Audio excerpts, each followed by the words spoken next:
আল্লাহ পাকের পরিকল্পনা দেখুন, যে নবী মুহাম্মদ সাল্লাল্লাহু আলাইহি ওয়াসাল্লামকে মক্কা থেকে তাড়িয়ে দিচ্ছে মানুষ, আল্লাহ রাব্বুল আলামিন সেই মক্কা নবীর পায়ের সামনে এনে দিলেন। সুবহানাল্লাহ। মাত্র 8 বছরের ব্যবধানে যে বদর যুদ্ধে মুসলিমদেরকে একদম নিঃশেষ করে দেওয়ার প্ল্যান করা হয়েছে, ওই বদরেই আল্লাহ রাব্বুল আলামিন আবু জেহেলের মৃত্যু লিখে রাখলেন। যে ইউসুফকে কুয়ায় ফেলে দিল তার ভাইরা, সেই ইউসুফকে আল্লাহ পাক সেখান থেকে রাজপ্রাসাদ, সেখান থেকে কারাগার, সেখান থেকে আবার নিয়ে আসলেন মিশরের পলিটিক্যাল পাওয়ার। আল্লাহর পরিকল্পনা। যে ইয়াসরিব একসময় ইহুদিদের দাপটের জায়গা ছিল, ওই ইয়াসরিব মুসলিমদের করতলগত করলেন আল্লাহ পাক হিজরত করিয়া। বাদশাহ নাজাশী আবিসিনিয়ায়, আমি তো মালয়েশিয়াকে আবিসিনিয়া মনে করি, এখানে মাশাআল্লাহ এরকম পরিবেশ আছে, শান্তিপূর্ণ ইসলামী পরিবেশ। বাদশাহ নাজাশীর এরকম পরিবেশ ছিল। বাদশাহ নাজাশী কিন্তু মুসলিম ছিল না, সে খ্রিস্টান ছিল। তারপরেও নবীজি বলতেন বাদশাহ নাজাশীর রাজ্যে কেউ জুলুমের শিকার হয় না। সুবহানাল্লাহ। যদিও সে মুসলিম ছিল না, ওখানে ইসলাম নিয়ে গেলেন আল্লাহ পাক, ওখান থেকে পুরো আফ্রিকা ইসলাম ছড়িয়ে পড়লো। সুবহানাল্লাহ। এক খালেদ বিন ওয়ালিদ রাদিয়াল্লাহু আনহু, যার হাতে উহুদ যুদ্ধে বহু মুসলিমের প্রাণ গিয়েছে না, সেই মানুষকে আল্লাহ রাব্বুল আলামিন হেদায়েত দিয়ে 100টা যুদ্ধ করিয়েছেন। সুবহানাল্লাহ। আল্লাহ পাকের পরিকল্পনা আমরা বুঝতে পারবো না, আল্লাহ পাকের পরিকল্পনা আমরা বুঝতে পারবো না। ওয়া মাকারুল্লাহ, তারা কৌশল করে, আল্লাহ পাকও পরিকল্পনা করে। দেখেন এই যে প্যালেস্টাইন নিয়ে এত সমস্যা করছে না, আল্লাহ পাকের কি পরিকল্পনা। সুবহানাল্লাহ। আল্লাহ পাক সমস্ত জিউসদেরকে ওইখানে একত্রিত করেছেন। কেন জানেন? আল্লাহ পাক এই যে 1914 থেকে নিয়ে 2023 এই যে সালগুলো চলছে, 100 বছর, লাস্ট 100 বছরে সারা ওয়ার্ল্ডের জিউসদেরকে ওখানে একত্রিত কেন করেছেন জানেন? যেইভাবে আল্লাহ পাক ফেরাউনের দলবলকে লোহিত সাগরে ডুবিয়ে দিয়েছেন, ওইভাবে আল্লাহ পাক প্যালেস্টাইনিদের সবাইকে ডুবাবে ইনশাআল্লাহ। এটাও আল্লাহ পাকের একটা বড় পরিকল্পনা। এটা ওরা বুঝতে পারছে না, কিন্তু সময় সাক্ষী দেবে ইনশাআল্লাহ। দেখে নিন, আমরা 100% হলফ করে বলতে পারি এটা হবেই ইনশাআল্লাহ। এই কারণেই লাস্ট এই যে অটোম্যানদের ডিফিটের পর থেকে নিয়ে 1970 থেকে নিয়ে এই যে first world war, second world war করতে করতে সব জায়গা থেকে জিউসরাকে একত্রিত করেছে এখানে, বিকজ অফ লাস্ট একটা সর্বশেষ একটা ম্যাসাকার আল্লাহ পাক করবেন এদেরকে ইনশাআল্লাহ। কার হাতে? ঈসা আলাইহিস সালামের হাতে। আমাদের উম্মতের মধ্যে কে নেতৃত্ব দিবেন? ইমামুল মাহদি, যার নাম হবেন মুহাম্মদ। তার নাম কি? মুহাম্মদ। তার বাবার নাম আব্দুল্লাহ, তার মায়ের নাম হবে আমিনা। তো এটাও ক্লোজিং টাইম। এখন আসুন, তো আল্লাহ পাকের কি পরিকল্পনা। যৌবনকালটা আল্লাহ পাক মুসা আলাইহিস সালামকে ফেরাউনের ঘরেই কাটালেন, এবং আল্লাহ পাক মুসা আলাইহিস সালামকে দুটো গুণাবলী দিয়ে বড় করলেন। দুটো গুণাবলী মনে রাখবেন। এক হচ্ছে কওয়ী, তিনি শক্তিশালী ছিলেন, ফিজিক্যালি অনেক শক্তিশালী ছিলেন। আমিন মানে বিশ্বস্ত ছিলেন, কওয়ীউল আমিন। মনে থাকবে ইনশাআল্লাহ। আমরাও আল্লাহর কাছে দোয়া করি, আল্লাহ আমাদেরকে কওয়ী বানিয়ে দিন এবং আমিন বানিয়ে দিন। আমিন। এবার যৌবনে উপনীত হয়েছেন, টকবকা রক্ত, বাইরে বের হয়েছেন। বাইরে বের হয়ে দেখছেন যে দুজন ব্যক্তি লড়াই করছে, রজুলান ইয়াকতাতুলান, দুজন ব্যক্তি মারামারি করছে। একজন মিন শিয়াতি, তার বনু ইসরাইল কওমের মধ্যে, আরেকজন হচ্ছে আদুই, তার শত্রুর মধ্যে। তো মুসা আলাইহিস সালাম গিয়ে সাহায্য করতে চাইলেন তার কম। আমরা বলি না দেশি ভাই সাপোর্ট দিই, তাই না? আচ্ছা, তো মুসা আলাইহিস সালাম গিয়ে সাপোর্ট দিতে গিয়ে শুনেন, ফাওয়াকাযাহু মুসা ফাকাদা আলাইহি, মুসা আলাইহিস সালাম মাত্র একটা ঘুষি দিয়েছেন, এক ঘুষিতেই ওই ব্যক্তি ডেড, স্পট ডেড। এই যে আমি গত একটা লেকচারে বলেছিলাম, চাইনিজ কন্টিনেন্টে যে মার্শাল আর্টসগুলো গড়ে উঠেছে, এই কোরআন থেকে গড়ে উঠেছে। তার আগে ওদের সভ্যতা ছিল, সংস্কৃতি ছিল, ঠিক আছে। এক ঘুষিতে মানুষ মারা যায়, এটা কোরআন বলেছে। এক ঘুষিতে মানুষ মারা যায়, এটা কোরআন বলেছে। ওরা এখন রিসার্চ করে বের করে যে 6টা-7টা স্পট আছে মানুষের দেহে, এক ঘুষিতে মানুষ মারা যেতে পারে। কোরআনকে আমরা মূল্যায়ন করি না, কিন্তু কোরআনকে সারা দুনিয়ার অমুসলিমরা মূল্যায়ন করে ওদের স্বার্থে তারা আমাদের কোরআনকে মূল্যায়ন করে, আমাদের হাদিসকে মূল্যায়ন করে। আমরা করতে চাই না, আল্লাহ মাফ করুক আমাদেরকে।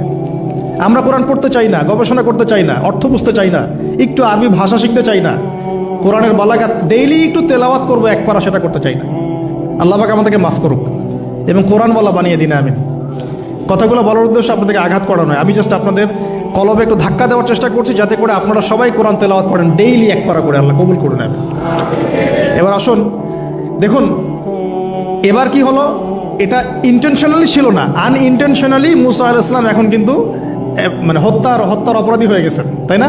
ফেরাউন তাকে ধরার জন্য বের হয়েছে দলবল নিয়ে, ওকে ধরতে হবে, এবার অ্যারেস্ট করতে হবে। তো একজন এসে পরামর্শ দিল যে তুমি এখান থেকে চলে যাও, তুমি এই মিশর থেকে চলে যাও, বের হয়ে যাও, নাহলে ফেরাউনের বাহিনী তোমাকে পেলে ধরে ফেলবে। এবার মুসা আলাইহিস সালাম চলে গেলেন কোথায়? মাদিয়ান। কোথায় বলেন? অনেক দূরে মাদিয়ান। মাদিয়ানে গিয়ে তার না আছে কোনো শেল্টার, না গার্ডিয়ান, না কোনো খাবার, না পানি, কিছুই নাই।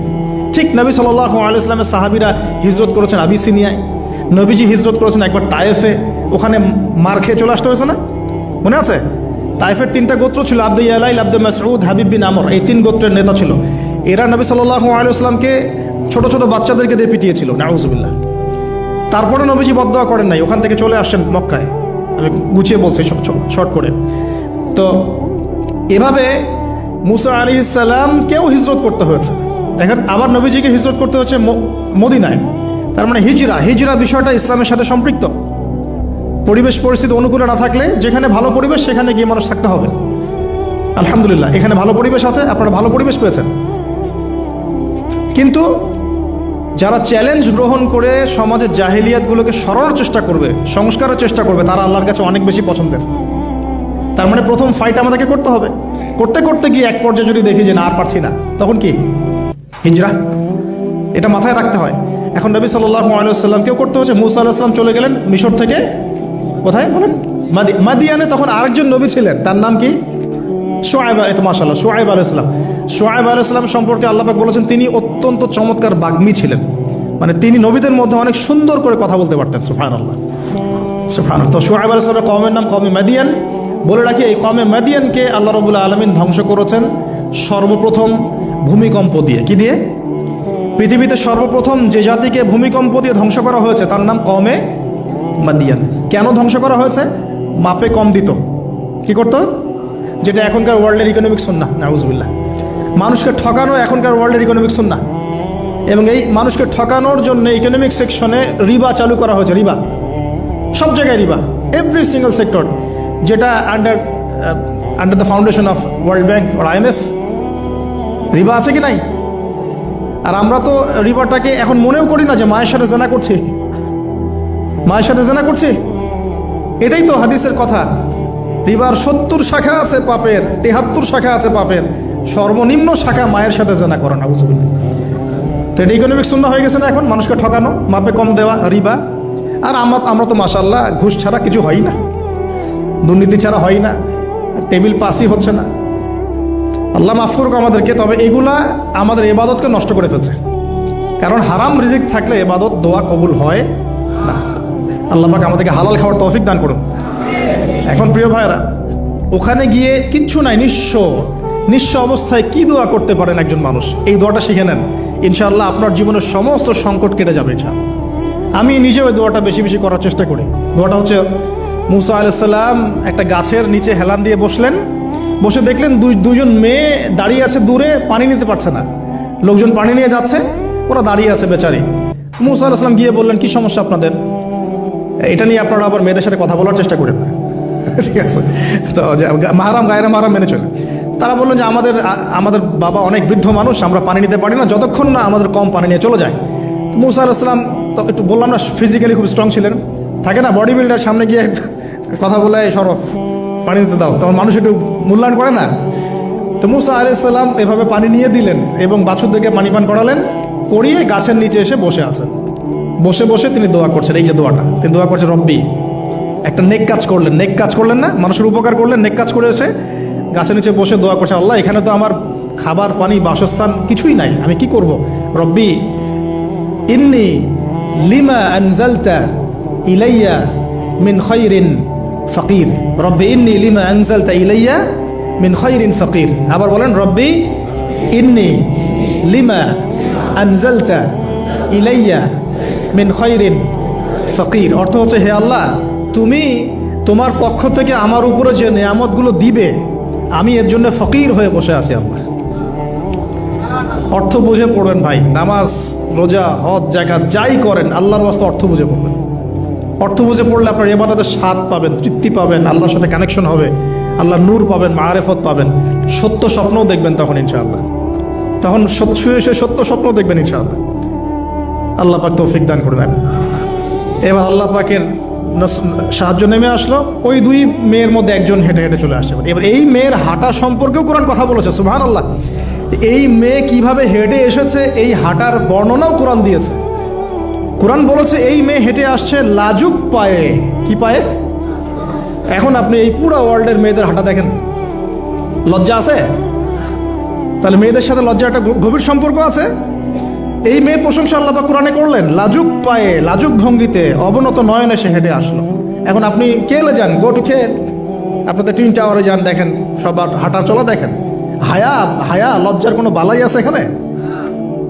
আমি গত লেকচারে বলেছিলাম যে আদম আলাইহিস সালাম এবং হাওয়া আলাইহিস সালাম, ইবলিস তাদের সাথে প্রথম যে আচরণ করেছে ওই ফল খাওয়ানোর পরে, সেটা কি? তাদের গা থেকে পোশাক খুলে পড়ে গেছে। মানে নগ্ন করে দিয়েছে আমাদের পিতামাতাকে, মহাবিশ্ব নগ্ন করে দিয়েছে কে? ইবলিস। তো এখন এই পৃথিবীতে আমরা যারা নগ্নতার চর্চা করছি তার কার এজেন্ট আমরা বুঝতে বাকি আছে? আমার কথা কি বুঝতে পারছেন কি না? এই কানেকশন মেলানোর চেষ্টা করেন, ডটসগুলো মেলানোর চেষ্টা করেন। সামনে যাই প্রিয় ভাই, এই মেয়ে এসে বলছে আমার বাবা আপনাকে ডাকেন, আমার বাবা আপনাকে ডাকছেন। তিনি গেলেন, বাবা শোয়েব আলাইহিস সালাম। তখন এক বোন ইনডাইরেক্টলি বাবাকে বোঝাচ্ছে যে বিয়ে শাদী দিলে ভালো হয়। এক বোন বলছে যে আপনি তো তাকে পুরস্কৃত করতে চাচ্ছেন, তাহলে এইরকম কবিউন আমিন একজন মানুষকে সবচেয়ে ভালোভাবে পুরস্কৃত করা যায় তার যথাযোগ্য প্রতিদান দেওয়ার মধ্য দিয়ে। তো মেয়ের ইশারা বাবা বুঝেছেন, তিনি নিজের এক মেয়ের সাথে মুসা আলাইহিস সালাম বিয়ে দিলেন। সুবহানাল্লাহ। তবে শর্ত দিলেন, দেনমোহর কি? মোহর তো নাই। মোহর কি এবার? মোহর হচ্ছে 8 বছর তোমাকে আমার ফার্মে কাজ করতে হবে। এটা আগেকার একটা স্টাইল ছিল, সুন্নাহ। এটা এখন নাই, যদিও আগে এরকম ছিল যে দেনমোহর দেওয়ার জন্য এই একটা পদ্ধতি ছিল। যেমন ইয়াকুব আলাইহিস সালামের ক্ষেত্রেও এরকম 7 বছরের কথা আসছে, তিনি 7 বছর তার শ্বশুরের ফার্মে কাজ করেছেন। এটা নতুন ছিল না ওই সময়, এটা কমন ছিল। এখন যেমন আমাদের দেশে কমন 10 লাখ টাকা মোহর হবে, 10,000 টাকা দিব, বাকিটা সব বাকি, তাই না? তো এরকম আর কি কমন কিছু বিষয় থাকে আর কি। আস্তাগফিরুল্লাহ, মাফ করো। বলবে বাসরাতে, বলবে আমাকে মাফ করে দাও। শুরুতেই নিজের গায়রথহীনতার পরিচয় দিল। আবার এদিকে শ্বশুরের কাছে মাশাল্লাহ মোটা অঙ্কের ডোনেশন নিতে চাচ্ছে, যৌতুক। বিয়ে আমাদের ওখানে মাশাল্লাহ মানে কেনা বেচা, মেয়ে বিক্রি করতেছে আর ছেলে কিনতেছে। এবার 8 বছর পূর্ণ করা হলো, তিনি আরো 2 বছর 10 বছর পূর্ণ করলেন। এই 10 বছরে মুসা আলাইহিস সালাম নববী পরিবেশ পেলেন, অভিভাবক পেলেন, স্ত্রী পেলেন, প্রেমময়ী সন্তান ইত্যাদি সবকিছু। এবার আল্লাহ রাব্বুল আলামিন তাকে মিশরের দিকে যাওয়ার যে সময় তো এখন হয়ে গেছে, 10 বছর হয়ে গেছে, মিশরে যেতে হবে। যাওয়ার পথে স্ত্রীর প্রসব বেদনা উঠেছে। তখন মুসা আলাইহিস সালাম আগুন খুঁজছেন। আগুন কি খুঁজছেন ভাই? আগুন খুঁজতে তুর পাহাড়ের ওখানে গিয়ে দেখছেন যে আগুন গাছে জ্বলছে, সবুজ পাতার উপরে আগুন। তিনি অবাক। এই সময় আওয়াজ আসলো, বিসমিল্লাহির রহমানির রহিম, ইন্নী আনা রব্বুক ফাখলা'না আলাইক ইন্নাকা বিল ওয়াদিল মুকদ্দাস তুয়া। মুসা, ইন্নানি আনা আল্লাহ লা ইলাহা ইল্লা আনা ফা'বুদনি ওয়া আকিমিস সালাতা লিযিকরি। মানে এখানে অনেকগুলো কথা আছে, সূরা তাহার মধ্যে আছে। আওয়াজ চতুর্দিক থেকে ভেসে আসলো। মহান আল্লাহ রব্বুল আলামিন তার শান অনুযায়ী, তার ইজ্জত অনুযায়ী তিনি যেভাবে কথা বলেন সেভাবে মুসা আলাইহিস সালামের সাথে কথা বললেন। আল্লাহু আকবার।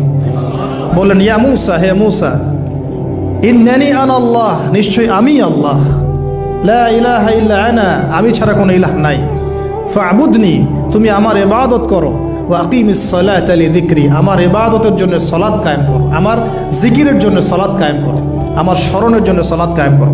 ফাখলা'না আলাইক, তোমার জুতা খুলে ফেলো, ইন্নাকা বিল ওয়াদিল মুকদ্দাস তুয়া, তুমি তুয়া উপত্যকায় আছো, পবিত্র তুয়া উপত্যকায় আছো। আদব শেখানো হলো। এভাবে অনেক কথোপকথন হলো। নবী মুসা আলাইহিস সালাম ভয় পেয়ে গেলেন এবং আল্লাহ পাক আরো কথা বললেন, ওয়ামা তিলকা বিয়ামিনিকা ইয়া মুসা, তোমার ডান হাতে এটা কি? মুসা আলাইহিস সালাম বলছেন, ক্বালা হিয়া আসায়া আতাওয়াক্কালু আলাইহা ওয়া আহুশু বিহা আলা গনামি ওয়া লিয়া ফিহা মাআরিব উখরা, এটা তো আমার লাঠি, এটা দিয়ে আমি ডালপালা পারি, আমার ওই যে গবাদি পশু চড়াই। আল্লাহ পাক বলছেন যে ছুঁড়ে মারো, আলকিহা ইয়া মুসা, এটা ছুঁড়ে মারো। ফালকাহা, তিনি ছুঁড়ে মারলেন, ফাইদা হিয়া হাইয়াতুন তাসা, এবং এটা ছোটাছুটি শুরু করলো, বড় একটা সাপ হয়ে গেল। সুবহানাল্লাহ। এগুলো কোনো গাল গল্প নয়, এগুলো আল্লাহ রাব্বুল আলামিনের মুআজিজা, মুআজিজাতুল কুবরা, এটা বড় মুআজিজা। তিনি পিছনের দিকে দৌড়ানো শুরু করলেন সাপ দেখে, খাইফা ইয়াতারাক্কাব, মানে ভয়ে দৌড়ানো শুরু করলেন। আল্লাহ পাক বলছেন, লা লা ইয়াখাফু আলাই লাদাইনাল মুরসালিন, আমার কাছে রসুলগণ ভয় পায় না, তুমি ভয় পেও না।